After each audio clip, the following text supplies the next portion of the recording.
Good morning, everybody. Good morning. I know I don't really need a microphone because I have such a big mouth, but I'm going to use it anyhow. And for our speakers today, you have to get pretty close to it in order for it to work. Good morning, everybody, and welcome. My name is Vicki Iozia. I'm a co-president of the League of Women Voters of Citrus County. First thing I'm going to ask you is to please mute your cell phones. Because if it goes off while somebody's speaking, we're all going to stop and stare at you.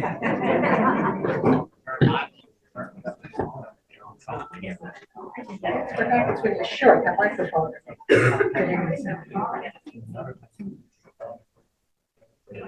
Please stand for the Pledge of Allegiance. Allegiance to the flag of the United States of America and to the republic for which it stands, one nation, under God, indivisible, with liberty and justice for all. And we will have a moment of silence.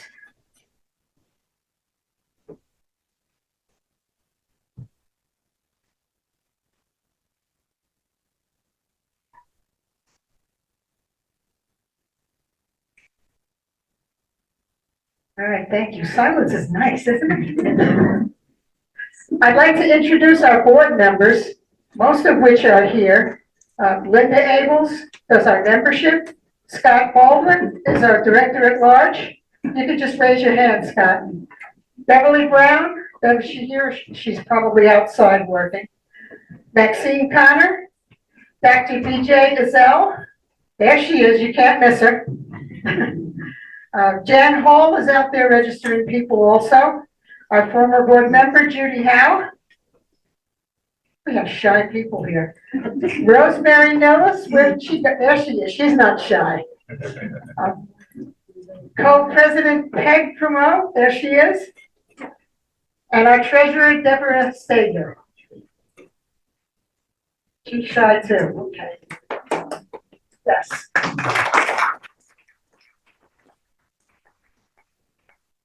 2 new members who are candidates in the county, and that's Laura Gatling Wright and Todd Cloud. And I don't see either of them here. There you go.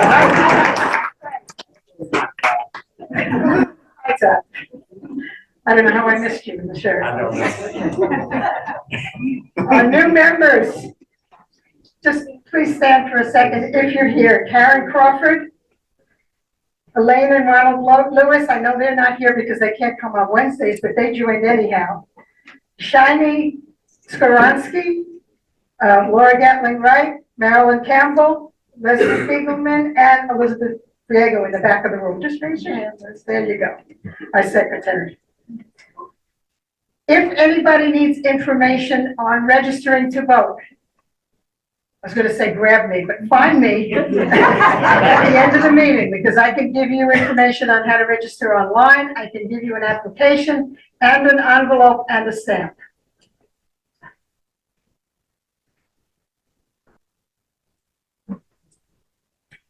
Our next meeting is May 8th, and Shy Rosemary will raise her hand again because she's going to be speaking about partisan school board elections. And we will have a meet and greet featuring the school board candidates. How many of you are members? Members of the League of Women Voters of Citrus County. How many of you read the newsletter? Yes. Thanks. Yes, for a while I thought I was talking to myself because I'm the editor of the newsletter, but I'm glad to hear that people are reading it. Should have gotten a paper on your chair. It gives you all kinds of condensed information about the league, our website, how to contact us. And once again, if you have any questions before you leave today, ask one of the board members or ask me, and we'll be glad to help you. This is being recorded today because we record for our members who cannot attend the meetings, and it will be put on YouTube. I want to make sure I don't forget anything here. We're going to start off with our guest speaker, And when he is done, then we'll have the candidates for the sheriff's office to speak to you. Our speaker this morning, oh, wait a minute, wait. Back up. Yes, back up. I want you to understand that there's a lot of planning and a lot of work that goes into this. And I want to thank the folks at the library. Can we give them a round of applause, please?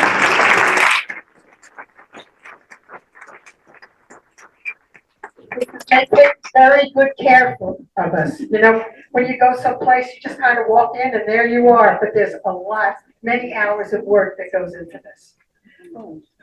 Now I am going to shut up and introduce our speaker. No, I'm going to introduce the speaker and then shut up. Our speaker today is Todd Hockert. He's the Human Services Program Specialist and Chairperson of the Citrus County Opioid Task Force, and he will give a talk on drug issues in Citrus County. Yes. All right, well, thank you for inviting me today. I'd like to say the audience is here for me, but I'm pretty sure they're here to see four guys on the side of the room. So what I'm going to talk about today is the data that we have that supports what we call an epidemic of substance use disorder in our county. It affects probably some of you. Mic, please. Yeah. Sorry? Closer to the mic.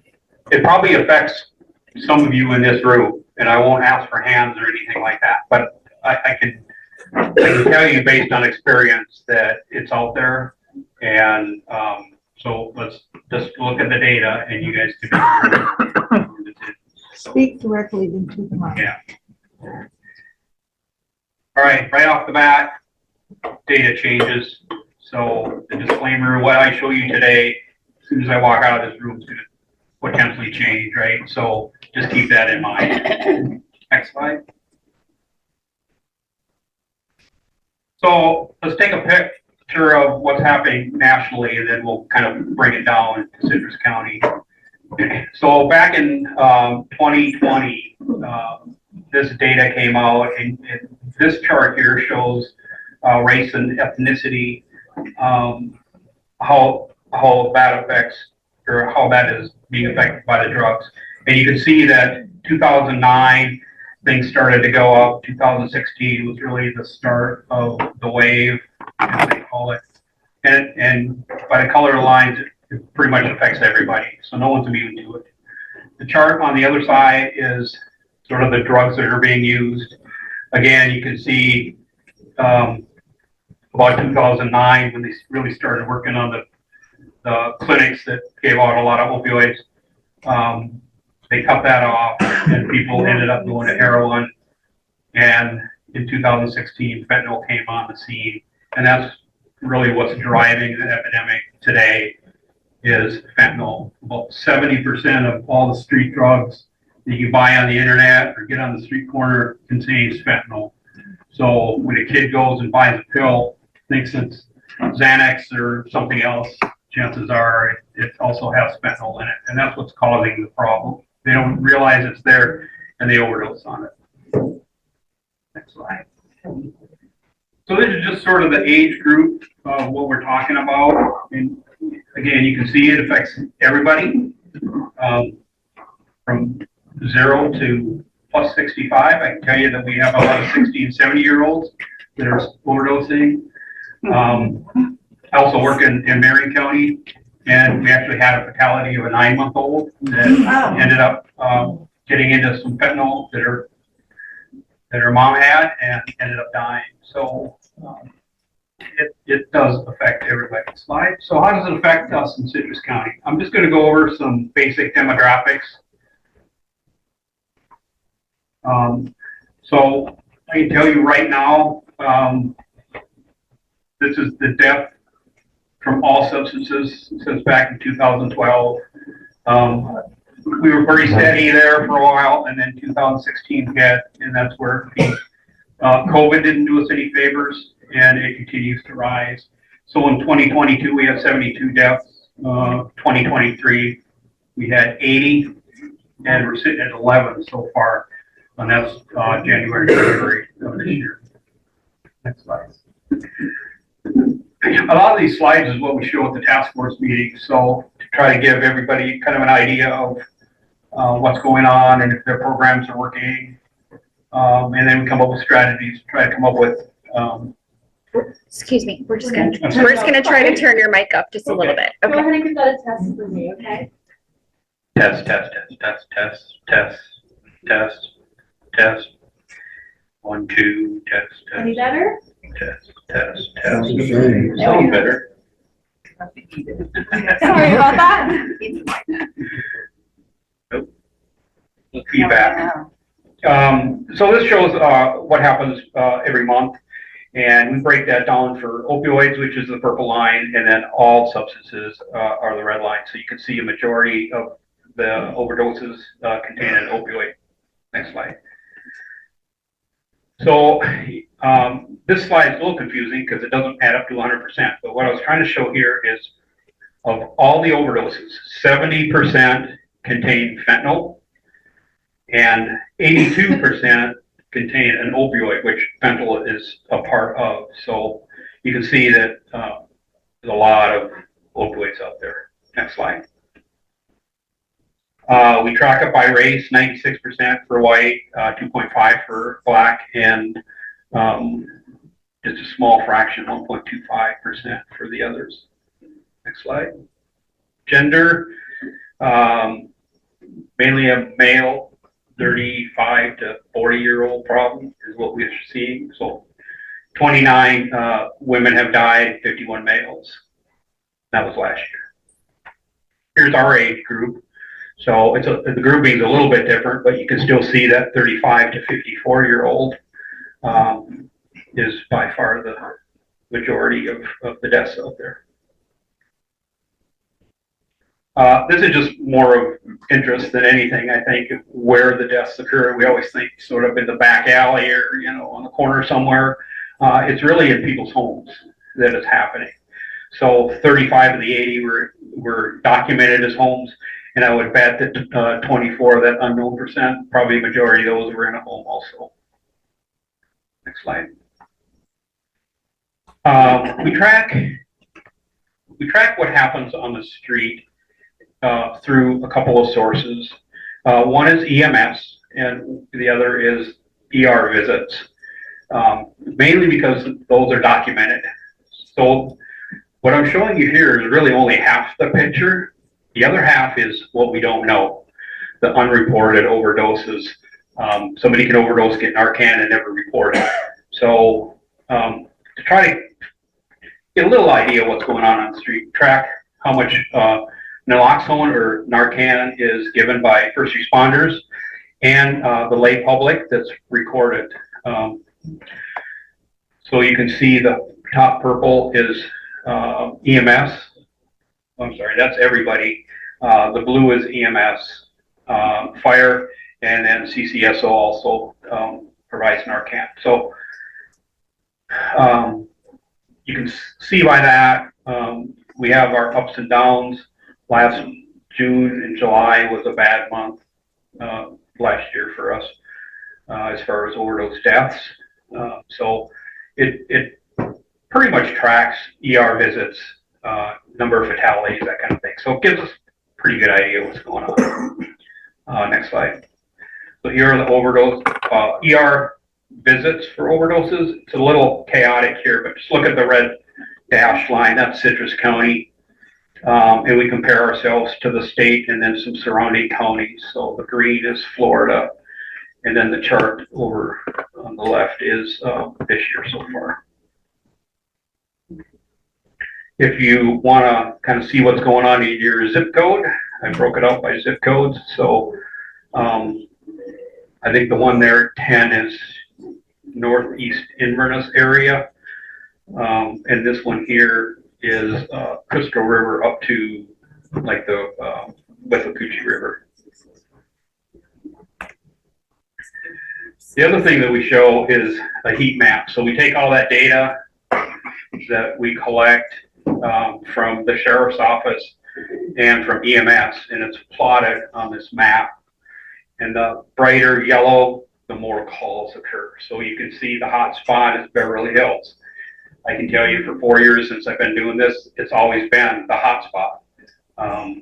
So we would take this information and we would target that area as far as advertising, maybe going door to door with Narcan, any of those kind of strategies.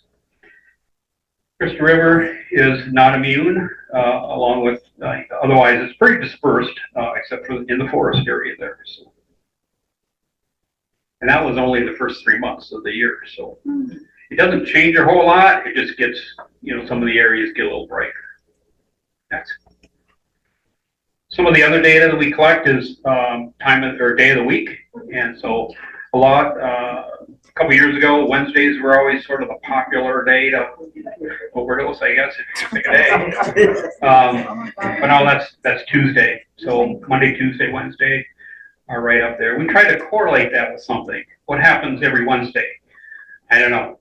It's things like that. Try to figure things out. Next slide. So hour of the day. We used to use this for staffing. Not overdoses, but just demand, right? Whenever it occurs. So the time of the day is important as far as how many ambulances you have on, is for ambulance calls and things like that. So it used to be from 1 p.m. to 1 a.m. And again, this is just the first 3 months of the year, so these will fluctuate a little bit, but you can still see early afternoon, and then kind of dies down over the nighttime, early morning times. Next. So that's great, right? You got all this data. And so what are we doing with it, right? That's the question. Next slide. So these are the strategies that the federal government's come up with, and we sort of adopted these because they make sense. So part of what I'm doing here today is prevention, right? Trying to show you what the problem is, we'll give you some ideas on how to help. Harm reduction is very controversial, and we won't debate that today, but it is a way to reduce overdose deaths. Deploying Narcan is harm reduction, a particular strategy for harm reduction. We're not trying to say, hey, go out and use more drugs. That's not the intent of Narcan. The Narcan is to bring somebody that's dead back to life, and through programs like the Sheriff's Behavioral Health Unit, the community paramedic program that we have with Citrus County Fire Rescue, is to get those people help, right? So hopefully you bring them back and they want help. That's what we're really trying to do. Not to say, hey, go out and use your drugs. Oh, by the way, have this just in case, kind of things. That is a debate that will go on probably for a long, long time. I can tell you in my own household, we have it once in a while. And I just walk away. It's not worth it sometimes to have those conversations with my wife, but someday she'll figure it out. And then treatment, we'll talk a little bit about the treatment strategies that we have in the county towards the end here, and then hopefully the goal is long-term recovery. And we do have a lot of folks. I'm surprised when I got into this, how many people came up and just said, 10 years recovery, 5 years recovery.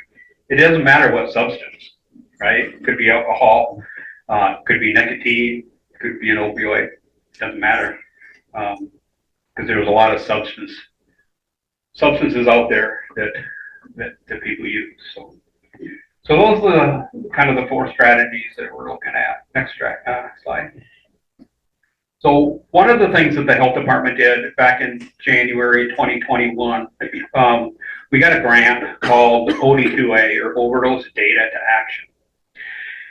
And really what that was all about at the time was trying to collect data that's timely. So the charts that you saw is sort of the culmination of that effort. And so in the past, we had data, but it was like those first 2 charts I showed you this morning, that's already 3 and 4 years old. It's really hard to do actionable strategies with data that's that old. So what we try to do is get the information at least monthly at the latest and provide it to everybody out there that wants it. So what we did is we started this task force. Initially was, since I came from EMS, I only do about EMS and fire and law enforcement. So I reached out to those folks. I said, hey, can you help me start this task force? Our first meeting had 12 members. Now we're up to 60 some members that join us. Not all of them show up every month, but a good majority of them do. And so what we do at that monthly meeting is we talk about what other programs are doing, information that we gather regionally from Tampa, Jacksonville. Those are the big areas. So we get information through, I work in Marion County, so I bring that information here. I take Citrus County back up there. And then we show the data, right? So everybody kind of knows where they're at. Special events, anything of that kind of events coming up, we try to highlight those so people can support each other. I know we have a drug take back day later this month, so that's one of those topics that we bring up. Recovery fests, things like that. So we meet monthly, usually for an hour, and that's basically, it's just information. Get the information out there to anybody and everybody. So, next slide. The other thing that the health department was able to do, start a couple years ago, was actually give Narcan away. We had never been able to do that before. When I first started there, it was like, well, why not? I mean, to me, that's common sense, right? But I have to tell you, when I started, really the only people that were providing Narcan out there was the sheriff's behavioral health unit. So they were out in the forefront. They saw that substance use disorder was out there. So they were able to get Narcan out there along with education and information. And then we were able to start, and Dr. BJ, I always tell people she's my best drug pusher because she does, for the health department, give a lot of Narcan away. And we'll talk a little bit more about that towards the end here.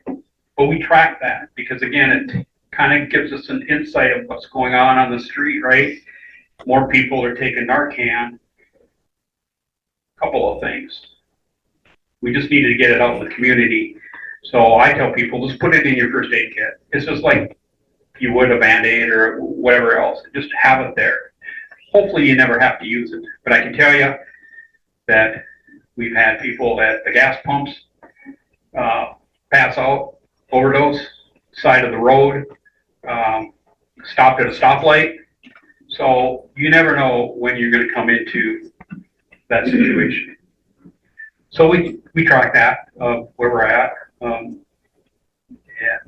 Again, it just gives us another little bit of a picture. Next. So I have two boxes here. I just wanted to show you these. This is the exact same thing. This used to be by prescription only. This is the new box and advertising that they came up with after now it is sold over the counter. So just a push to the health department, free, up to 5 boxes. Dr. BJ's got them over there if you want to take some today. This here, it'll do the exact same thing. And I'm not against pharmacies, but this is $50. All right. Wherever you get it, get it. You know, that's the idea, is get it out there. So, we got a couple little demos here we're going to pass around. Here's a 15-second education on deploying Narcan, right? Open the package. This is what it looks like. This is how you hold it. You see the red button, you press it into the nose. That's it. It's as easy as that. Symptoms of overdose, the big one is unconsciousness, pinpoint pupils, not breathing. So the key to deploy this is you just want to get them to breathe again. You don't necessarily have to wake them up. Because if you do, you might have a fight on your hands. Because then what you do is you throw them into what's called withdrawal. And I've never been in withdrawal, but I heard it is one of the most terrible, nasty things your body can ever go through. And you can do it in a matter of seconds by deploying this. But to save a life, that's what you have to do. So we're going to just pass these around. You can, this one kind of gets stuck once in a while. You just got to pull it. This one does too, so if it does get stuck, just let us know. Yeah. But the first thing you do is you call 911. Oh yeah, I forgot. You want to give them an opportunity to be en route while you are saving a life. And as Todd said, we're not promoting drug use, we are promoting save a life. And you're going to do that, and you're going to wait 3 minutes after you express it into someone's nostril.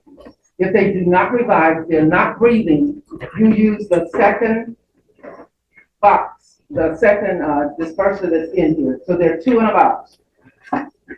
And there are instructions and places that one can go for recovery help.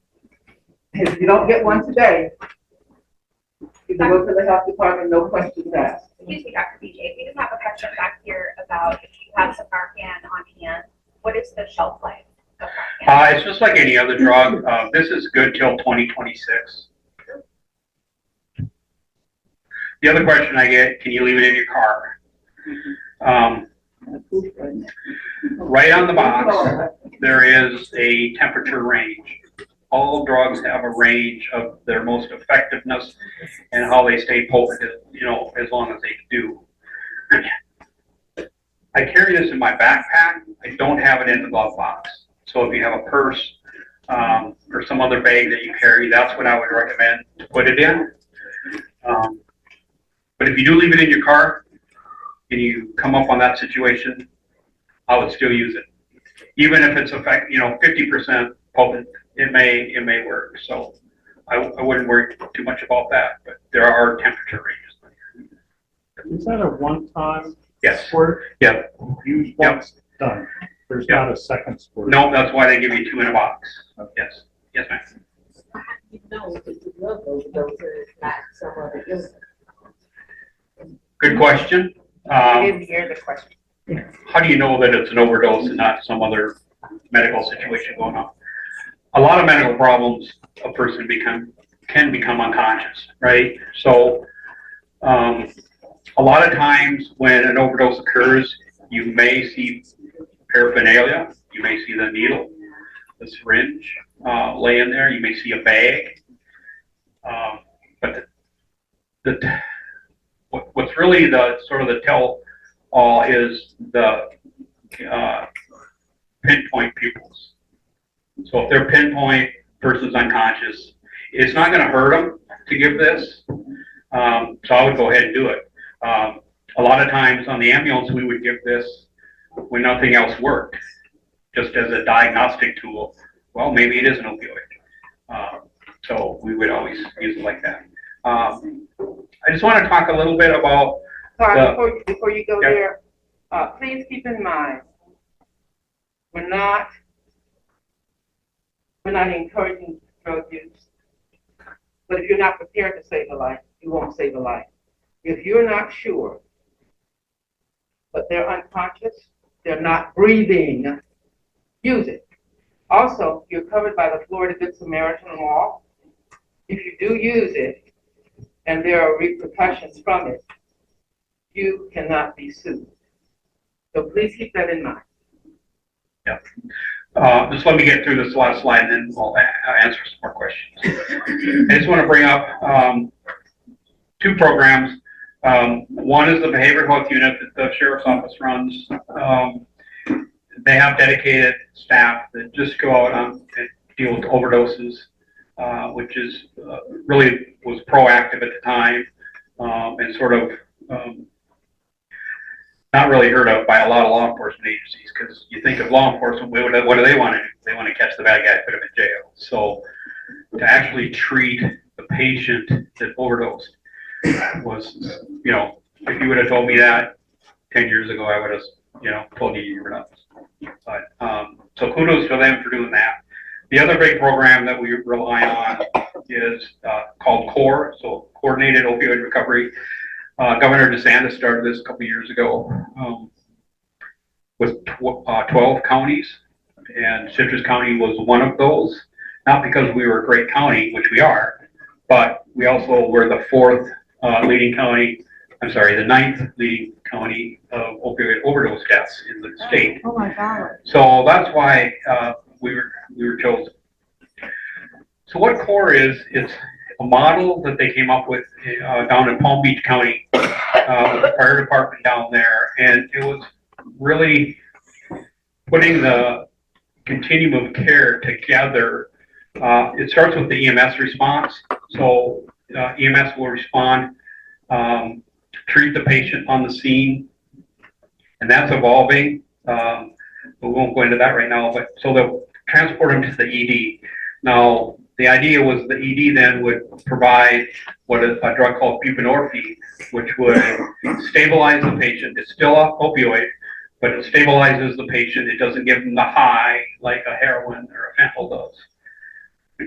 After that treatment, a peer support specialist and a community paramedic would actually go to the ER, pick that patient up, and take them to a receiving point.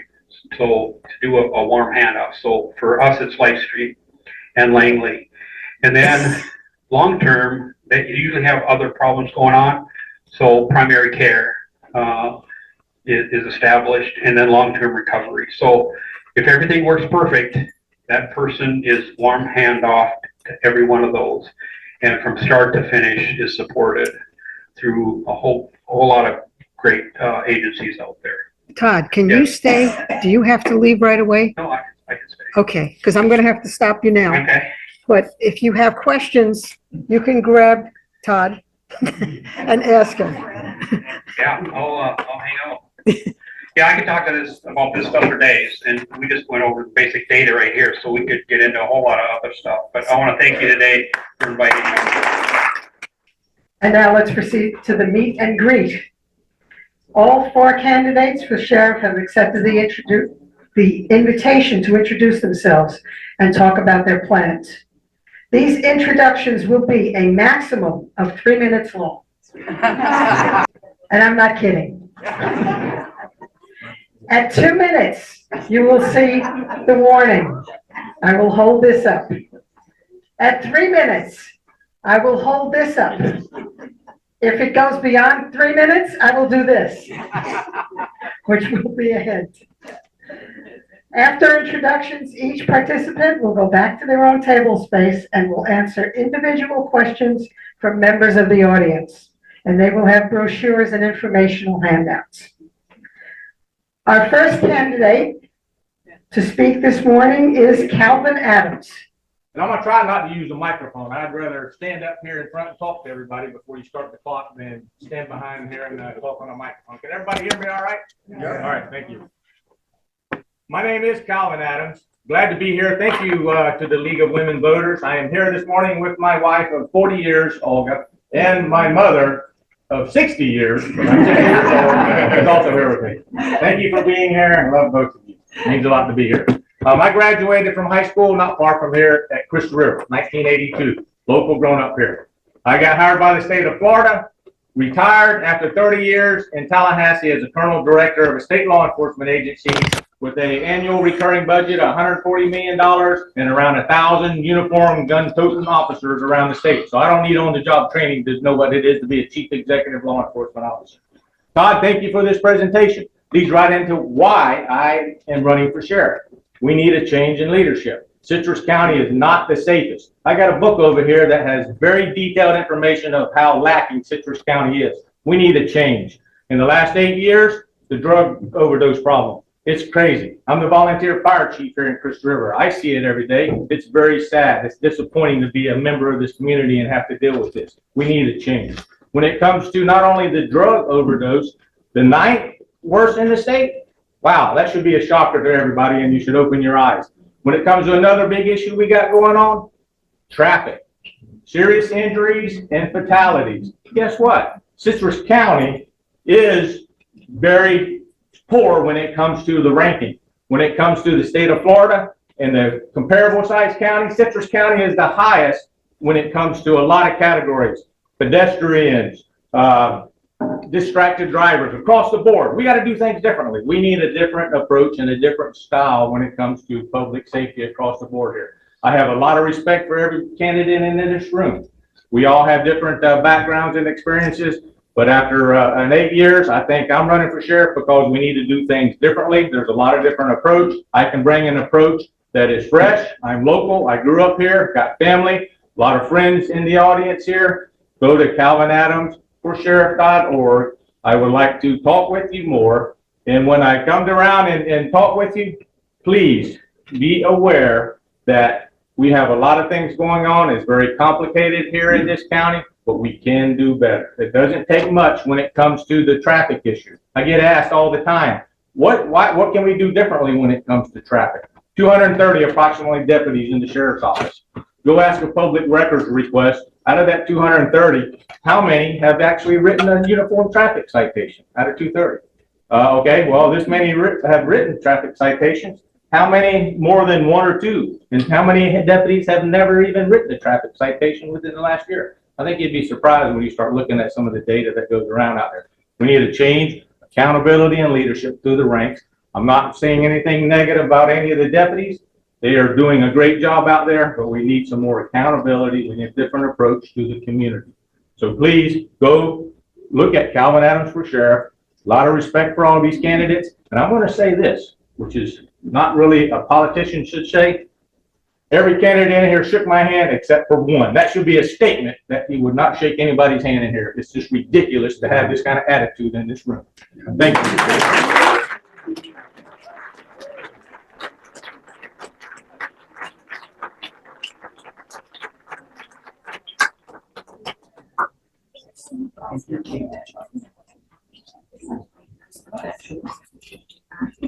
Our next candidate is David Vincent.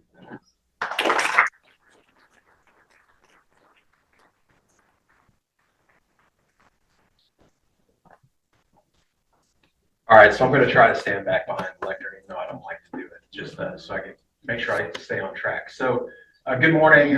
First of all, I am David Vincent. I'm a candidate for Citrus County Sheriff. I'd like to thank the League of Women Voters for this opportunity to speak to you this morning. I always like to acknowledge my wife, even though she's not here today, she's working, and a couple of my family members here, my biggest supporters, so I always appreciate their support. So what I'd like to start off the first minute is give you a little snapshot of my last 31 years of law enforcement professional career here in law enforcement in Citrus County. So in 1993, I started as a 911 operator here at our sheriff's office, and about a year later, I was promoted to a road patrol deputy in the patrol division. Over the next 27 years, my career spanned most of the divisions within our sheriff's office before I retired in 2020 as the captain of special operations. In 2020, I accepted the position of chief of police at our school district, where I still work today, and I'm over the safety and security of all 22 of our schools, and I'm also in charge of the police academy at Withlacoochee Technical College. So the couple of bullet points that I'd like to talk about today is, the first one is transparency. We hear a lot about transparency when you talk about things like the budget and sharing of public information. But what we need in this community is something that's easy to understand. My experience of preparing budgets at our sheriff's office, I prepared them for 3 divisions that I commanded. It's complicated, so we need something that's easier to understand for our public. When you look at the sheriff's budget, about 80%, generally speaking, is spent in cost to personnel and support. The other 20% of our budget is what our capital outlay is. Most people are concerned about how we're spending that 20%.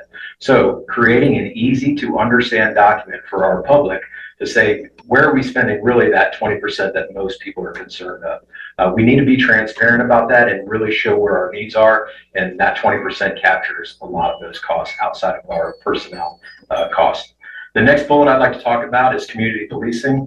I want to develop a community policing model that stays up to date and meets the needs of our community.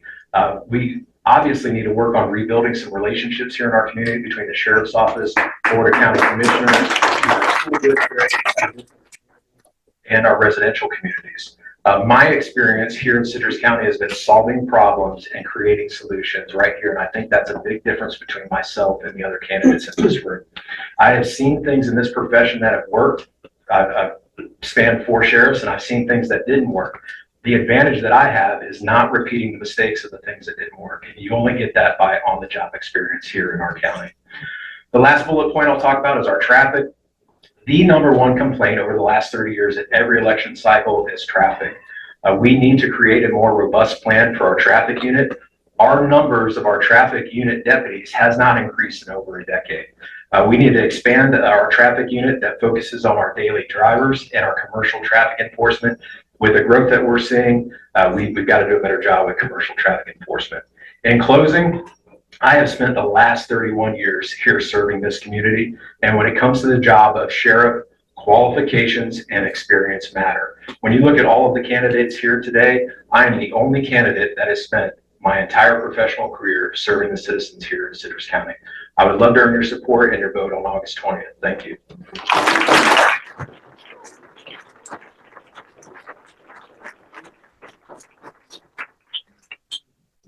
You gotta watch that for Careful when you come up here because this court is a little bit dangerous. Our next candidate is Michael Prendergast.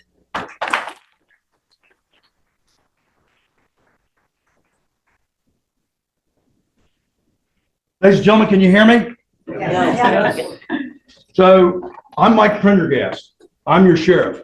Every single day I wake up and work very hard to protect you, your family, and your way of life. And what I can tell you unequivocally is that you're safer today than what you were 8 years ago.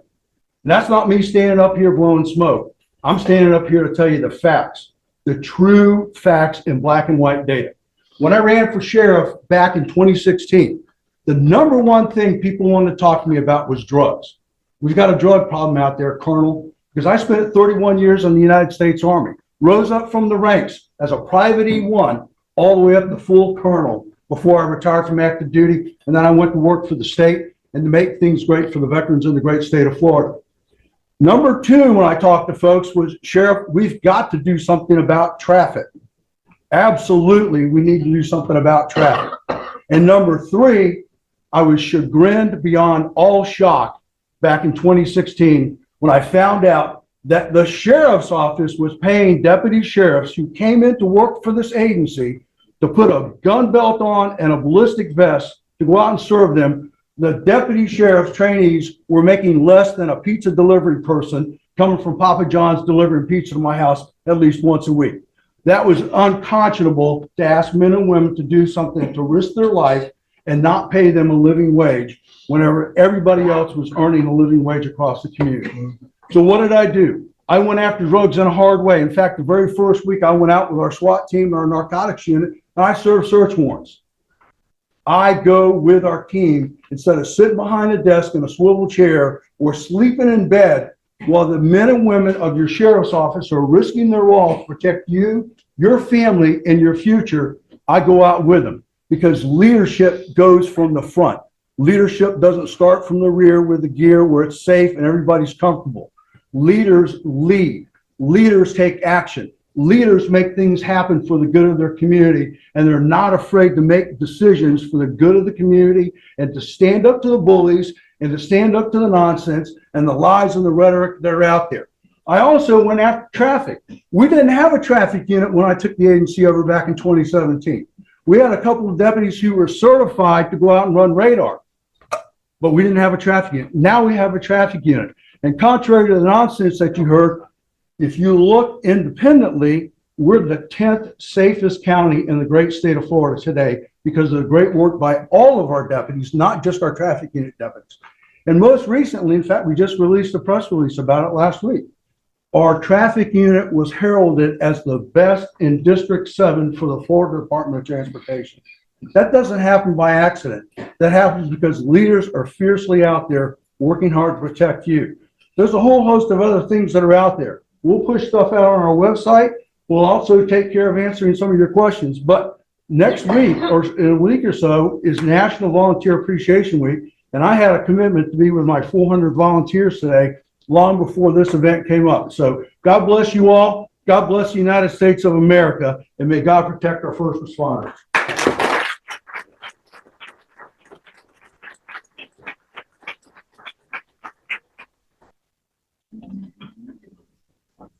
Okay, our last candidate today is Douglas Alexander.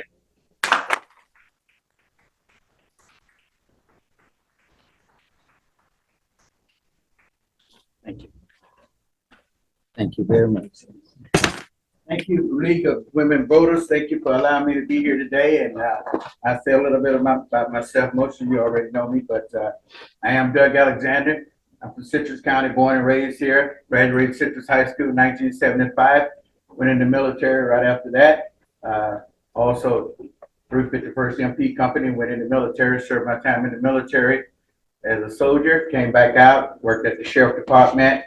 I'm the Citizen of the Year 2016 right here in Citrus County. Also entered into the Veterans Hall of Fame on 2021 on helping veterans and helping our county.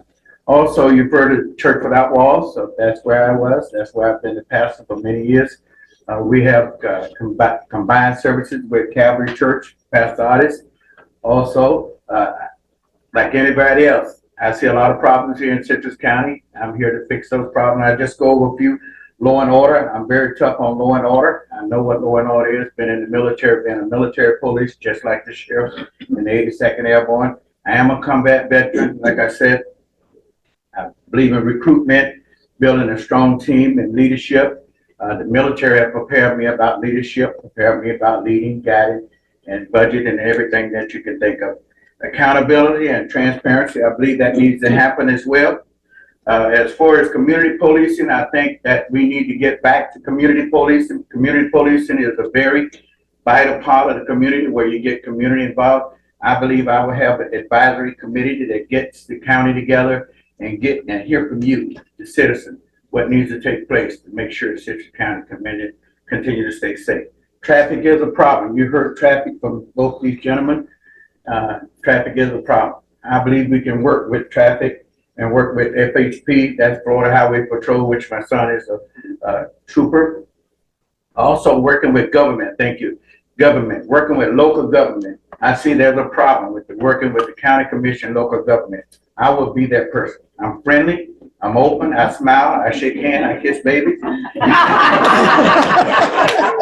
And I do shake hands with the people that want to shake hands. So that's me. I'm Doug Alexander. You want any information? My wife is not here today. It's because she's out. We do a feeding. Every other week, we do a feeding. And she's out there now making sure that we are Let's Feed Citrus. That's a big program, feeding the hungry and the needy. So that's where my wife is. Otherwise, she'll be here with me. We've been married for 37 years. And we also have 14 grandbabies. So that's a big part of my life. Okay. Love you guys. I appreciate everybody. You get along with everybody in here. I'm the person for you. Vote for me in August as Citrus County Sheriff. I'll make you happy.